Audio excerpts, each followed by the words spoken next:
I watched the rest of the video from Chris Yoon, and he's talking about a resurrection.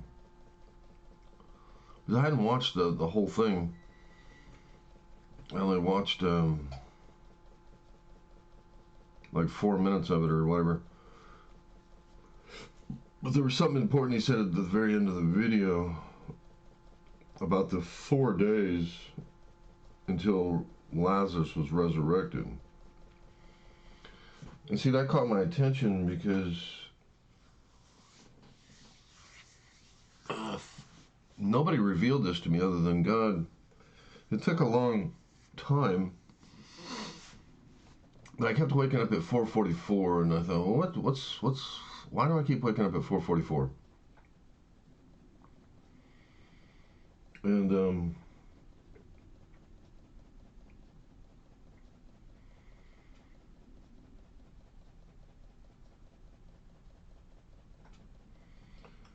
so I was like, why do I keep waking up at 4:44? So finally I bought this computer Bible and typed in the word God, and I found out that the word God was in the King James Version of the Bible 4,444 times. So that kind of caught my attention because I was waking up at 4:44 all the time before that. So then I saw that. Then it kept multiplying from that. Then I was going to write a book back in 2008 about spiritual DNA. And if you know anything about DNA, it's got 4 letters.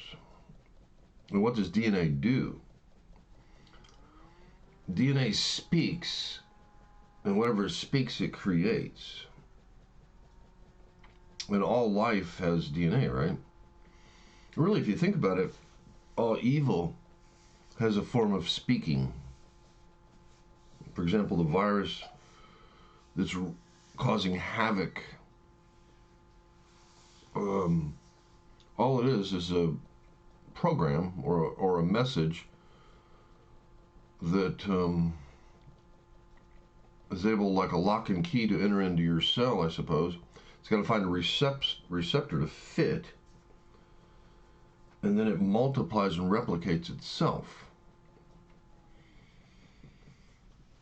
And in a sense, that's the ultimate goal of God in the born-again experience, is to replicate Jesus on the earth. Because he's the truth, and Satan formed the first lie, birthed the first lie in the beginning, and he actually created it. So the battle that's going on is about the spiritual DNA. That's why it says in Genesis, he says, thy seed will have enmity against your seed. It was talking about Satan's seed. See, I was going to write a book about all this spiritual DNA stuff, and somebody on Sid Roth beat me to the punch. But I still could write the book because it's very deep stuff. See, the one thing about your DNA is you can't see it. You don't know whether you got disease or not. And when it comes to spiritual DNA, that's what it's all about. That's what the bride of Christ, I was talking about the bride of Christ in the last video. That's what the bride of Christ is all about. That's what the perfecting of Job was about. Remember, Job said, the thing that I feared happened to me. He manifested that. That was his evil. Do you understand that? That was the spiritual DNA that Satan implanted in him, that he feared God, but then fearing God is healthy, but then fearing God and not trusting God, and actually attributing evil toward God, that God is evil, and that type of fear, that's a spiritual DNA that Satan formed in Job. So when God saw that, he's like, well, I can't have that in my servant Job. And he let the trials and tribulations happen to purify his bride, which was Job. It was literally to wake him up that God is not evil, that God's good, and that there is no evil in him at all. So when Job manifested that spiritual DNA that spoke to him and said that the thing that I feared came upon me, I have a feeling that Job was attributing evil by accident toward God.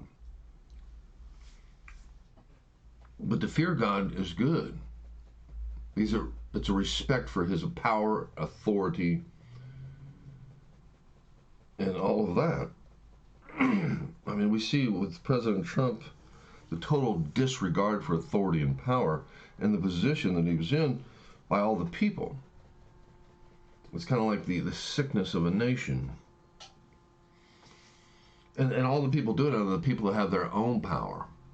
And a lot of the people that have developed their own power developed it from being abused when they were a child by Satan in some manifesting way. So then they took out that anger and that unforgiveness on someone like Donald Trump because they saw some reflection of the mannerism in him that triggered that.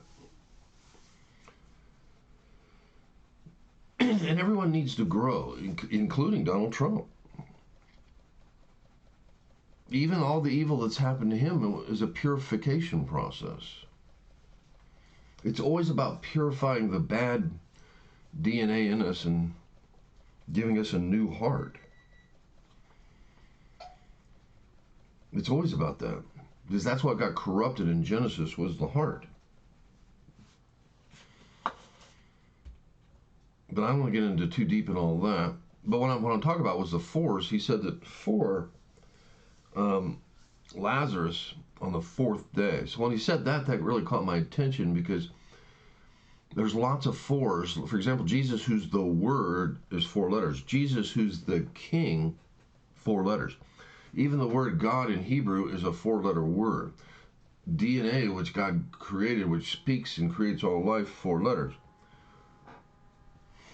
Then you have the cross, which has 4 points. Even John, the closest disciple of Jesus, has 4 letters, who wrote what? The 4th gospel.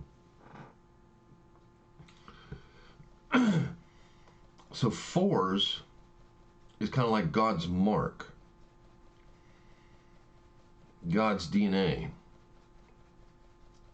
Like John, if you look at the writings of John compared to Paul, Paul is like someone that's struggling with the DNA of the scribes and Pharisees, which was actually a demonically implanted religion and legalistic way of viewing the scriptures planted by Satan himself. That's why it brought forth death, and that's why they murdered the Son of God, because it had that spiritual DNA in it. But so Paul struggled with that. But if you look at the writings of John, you see it someone who transformed more into the image of Jesus, versus Paul, who struggled and even had demons buffeting him. The demons had legal right to buffet him because of his spiritual DNA of legalism. But then his legalism is also what pushed him, like a mad, crazy man, to relentlessly spread the gospel. So God didn't want to remove that, because it can be used for good, even though the transformation of Paul just didn't look like the image of someone like John. Because I see a big difference when I look at the writings of John versus the writings of Paul. It speaks to me differently. And I'm not saying that Paul's writings are bad. I'm just saying that every person reflects Jesus more deeper than another person.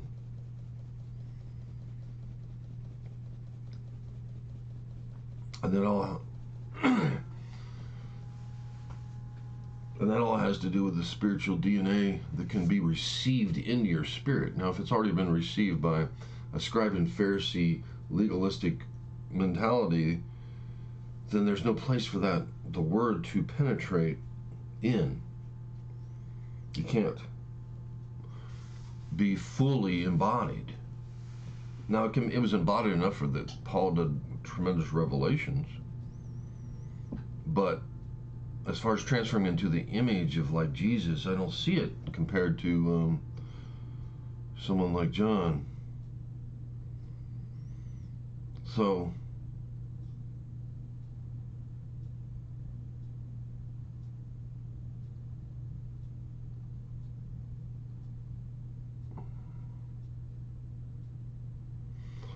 anyway, yeah, when I saw the 4's, when I said 4 days, that's like God's putting his mark on something.